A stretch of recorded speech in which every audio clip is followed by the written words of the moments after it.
वालेकुम matric class students, कैसे हैं आप सब। आज हमारी मैथ्स की क्लास नंबर 20 है इंशाअल्लाह। और लास्ट क्लास में हमने एक्सरसाइज 2.7 स्टार्ट कर ली थी और क्वेश्चन नंबर 1, 2 एंड 3 क्वेश्चन हमने अटैम्प्ट कर लिया था।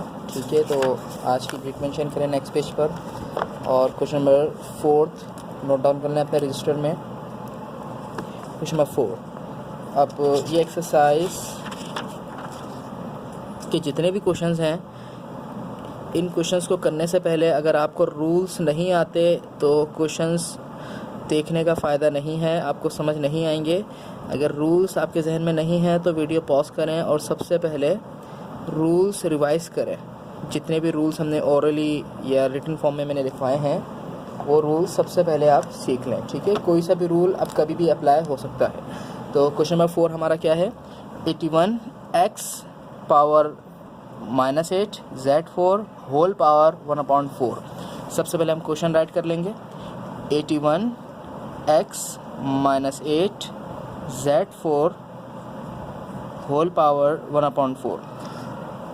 हमने सबसे पहला रूल क्या पढ़ा था कि अगर किसी नंबर की पावर एक्सपोनेंट नेगेटिव है तो सब काम से पहले सारे काम छोड़ देंगे और सबसे पहले उसको पॉजिटिव करेंगे। क्लियर। अब देखें यहाँ पे इसकी भी पॉजिटिव है, इसकी भी पॉजिटिव है, होल पावर भी पॉजिटिव है, सिर्फ x की पावर नेगेटिव है तो सिर्फ x को रेसिप्रोकल कर देंगे, यानी x के नीचे जो 1 है वो ऊपर आ जाएगा और जो x है वो नीचे आ जाएगा। किस तरह, 81 अपनी जगह रहेगा, Z4 अपनी जगह रहेगा, ठीक है, x नीचे आ जाएगा और इसकी पावर पॉजिटिव हो जाएगी। अब जो x के नीचे 1 था वो कहाँ गया, तो जाहिर सी बात है जो 1 ऊपर आया है तो 81 से मल्टीप्लाई हुआ है तो 81 ही रहेगा। ठीक है, तो यानी जिसकी पावर नेगेटिव हो अगर वो न्यूमरेटर में है तो उसको डिनोमिनेटर में लिख दें, अगर डिनोमिनेटर में है तो उसको न्यूमरेटर में लिख दें। होल पावर क्या है हमारी 1/4। ठीक है, हमने पावर पॉजिटिव कर दी, ब्रैकेट के अंदर अब कुछ भी सॉल्यूशन नहीं हो रहा। अब क्या करेंगे, होल पावर सबको अलग अलग दे देंगे, यानी 81 की पावर 1/4, z की पावर पहले से 4 थी, एक और पावर आ रही है तो मल्टीप्लाई हो जाएगी 1/4, x की पावर पहले से 8 थी तो 1/4 मल्टीप्लाई हो जाएगी। क्लियर।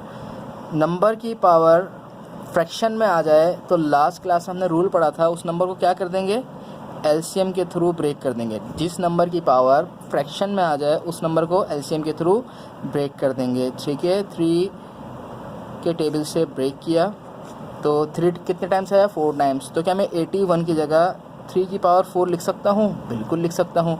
और पहले से पावर 1/4 थी तो 2 पावर जमा हो गई तो मल्टीप्लाई हो जाएंगी, पावर कट हो गई है, z रिमेनिंग बचा।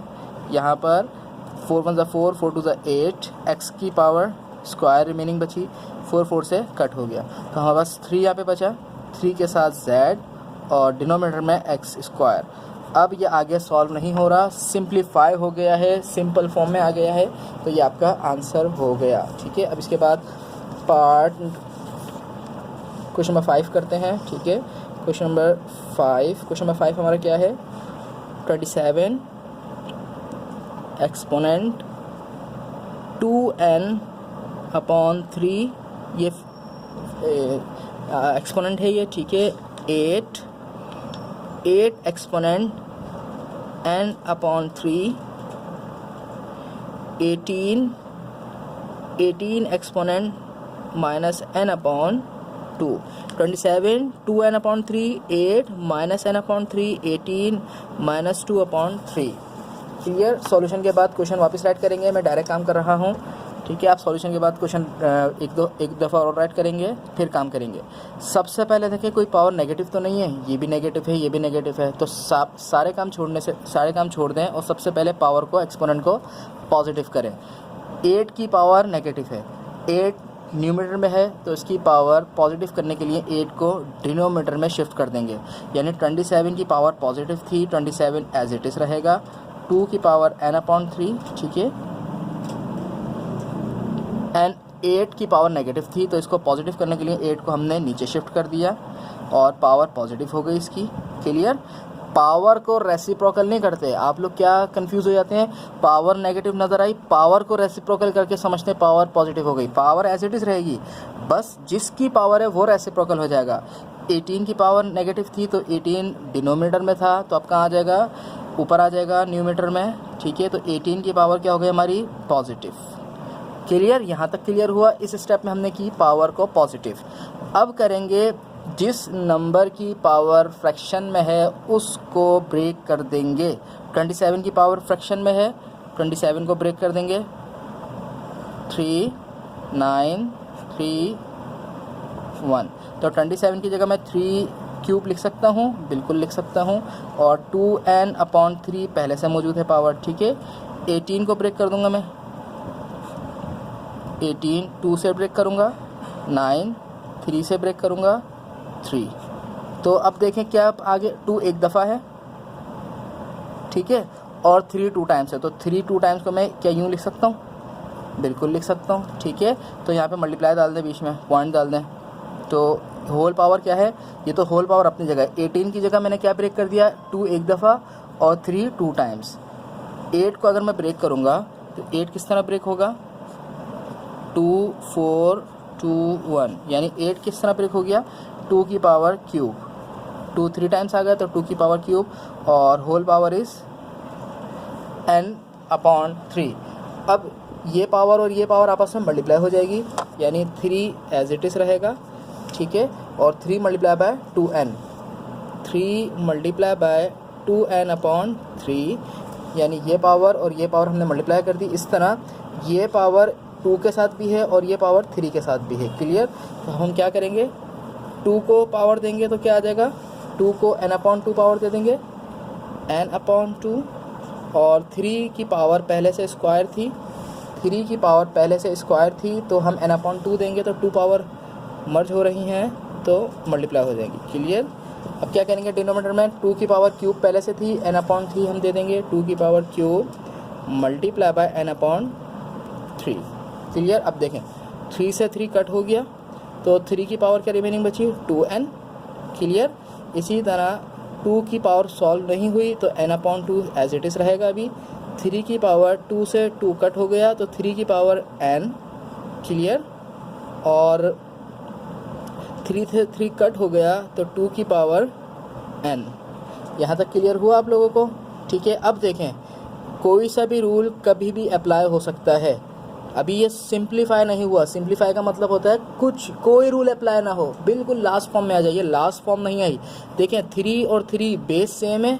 जब बेस सेम हो तो पावर आपस में क्या होती हैं, प्लस होती हैं, माइनस होती हैं। मल्टीप्लाई के अंदर इन case of multiply rule number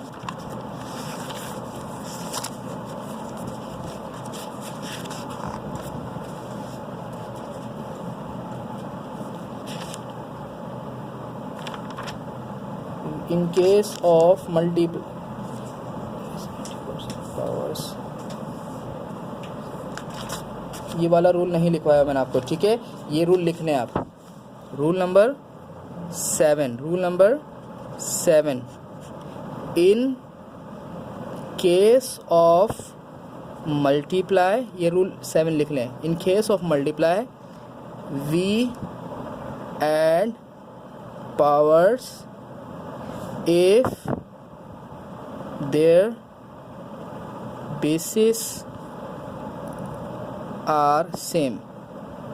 क्या रूल लिखवाया है कि अगर मल्टीप्लाई के अंदर बेस सेम है 3 3 तो बेस को एक दफ़ा लिख देंगे और पावर को प्लस कर देंगे, और पावर को आपस में क्या कर देंगे, प्लस। तो ठीक है, तो यहाँ पर भी यही करेंगे। बेसिस सेम है 3 3 की, 3 सेम लिख देंगे। क्लियर। और पावर को आपस में प्लस कर देंगे, यानी 2n + n। क्लियर। अब देखें यहाँ पर बेसिस सेम है और डिवाइड हो रहे हैं। डिवाइड होते वक्त अगर बेसिस सेम हो तो पावर आपस में माइनस हो जाएंगी। ठीक है, ये रूल नंबर क्या था हमारा, in case of divide we subtract powers if the bases are same. Rule number 2 ये वाला अप्लाई हुआ है। तो ये 3 मर्ज हो गए और ये 2 मर्ज हो गए, दोनों पावर प्लस दोनों पावर माइनस। तो यहाँ पर तो सिंपल सा हो जाएगा 2n + n 3n। लेकिन यहाँ पर फ्रैक्शन में जब प्लस माइनस होता है तो हम क्रॉस मल्टीप्लाई से प्लस माइनस करते हैं, यानी 2 को n के नीचे 1 है, 2 1 ज़ा 2, और क्रॉस मल्टीप्लाई करेंगे, 1 को n से मल्टीप्लाई करेंगे n, 2 को n से मल्टीप्लाई करेंगे तो 2n। ये क्रॉस मल्टीप्लिकेशन है। ठीक है, 3 की पावर 3n, 2 की power n minus 2n, answer is -n/2। 2 नीचे रहा, 2n में से n माइनस हुआ तो 1n, यानी और बड़े नंबर की साइन। अभी भी आपका ये सॉल्व नहीं हुआ, गौर से देखें, पावर नेगेटिव आ गई। पावर को पॉजिटिव करने के लिए हम इसको रेसिप्रोकल कर देंगे, यानी 2 नीचे आ जाएगा, 2 की पावर n/2 आंसर, ठीक है, n/ ये 2 है। अब हो गया आंसर क्लियर। यहाँ से स्टार्ट किया यहाँ पर। अब जल्दी से आ जाएं मोस्ट इम्पॉर्टेंट क्वेश्चन पर। मोस्ट इम्पॉर्टेंट क्वेश्चन इस चैप्टर के अंदर, इस एक्सरसाइज के अंदर आपको 6, 7, 8, 9 ये 4 क्वेश्चंस मोस्ट इम्पॉर्टेंट है। आप 10 ईयर में देखेंगे, हर ईयर में इन चारों में से एक क्वेश्चन लाजमी आता है। तो मैं क्वेश्चन नंबर 6 अभी नहीं करवा रहा, क्वेश्चन नंबर 8 करवा रहा हूँ पहले, ठीक है, ताकि हमें थोड़ा समझ आ जाए। x exponent l divided by xm, बहुत आसान क्वेश्चन है ये, ठीक है। l plus m multiply by xm xn m plus n multiply by xn xl n plus l, ठीक है। सॉल्यूशन के बाद आप लोग एक दफ़ा क्वेश्चन फिर रिपीट करेंगे, मैं डायरेक्ट काम करवा रहा हूँ। देखें बहुत आसान क्वेश्चन है ये। ब्रैकेट के अंदर सबसे पहले कुछ सॉल्व हो रहा है, पहले इस पावर को छोड़ दें, जी बिल्कुल हो रहा है। बेसिस सेम है x x और बेसिस आपस में क्या हो रही हैं, डिवाइड, तो पावर आपस में क्या होंगी, सब्ट्रैक्ट, ठीक है। रूल नंबर 2 क्लियर, कि बेसिस सेम थी तो पावर सब्ट्रैक्ट कर दी, ये वाली पावर सेम रहेगी अभी, क्लियर। अब देखें बेसिस सेम है, पावर आपस में सब्ट्रैक्ट हो जाएंगी और सेकंड पावर सेम रहेगी ये वाली। इसी तरह बेसिस सेम है तो बेसिस एक दफ़ा लिखकर पावर आपस में सब्ट्रैक्ट हो जाएगी, n माइनस l, और यह वाली पावर सेम रहेगी, क्लियर। अब देखें ब्रैकेट के अंदर कुछ भी नहीं हो रहा, तो अब क्या करेंगे, पावर को सॉल्व करेंगे, और जब पावर की पावर आपस में सॉल्व होती है तो क्या मल्टीप्लाई होती है, यानी x सेम रहेगी, l माइनस m को मल्टीप्लाई कर देंगे हम l प्लस m से, ठीक है। एक से ज़्यादा पावर थी इसलिए मैंने ब्रैकेट यूज़ किए हैं। इसी तरह x m माइनस n, ये वाली पावर इस पावर से सॉल्व हो जाएगी, यानी जो स्टेप इसमें हुआ वही इसमें, जो स्टेप इसमें हुआ वो इसमें, और थर्ड वाले पोर्शन में भी। इसी तरह x n minus l multiply by n plus l, clear. अब देखें जब 2 ब्रैकेट्स आपस में मल्टीप्लाई होते हैं तो किस तरह मल्टीप्लाई होते हैं। फर्स्ट ब्रैकेट का फर्स्ट एलिमेंट, ये 8 क्लास का टॉपिक है, मैं कैलकुलेशन में सिर्फ वो रूल्स बता रहा हूँ जो इस एक्सरसाइज में सिखाए गए हैं। बाकी मल्टीप्लिकेशन, डिवीजन और सब्ट्रैक्शन, एलसीएम वगैरह आप सब 8 क्लास की मैथ्स में सीख कर आए हुए हैं, मैं उसमें टाइम ज़ाया नहीं कर रहा। तो 2 ब्रैकेट्स मल्टीप्लाई किस तरह होते हैं, फर्स्ट ब्रैकेट का फर्स्ट एलिमेंट दूसरे कंप्लीट ब्रैकेट से मल्टीप्लाई होता है, यानी ये जो L है ये इस L से भी अलग मल्टीप्लाई होगा और M से भी अलग मल्टीप्लाई होगा।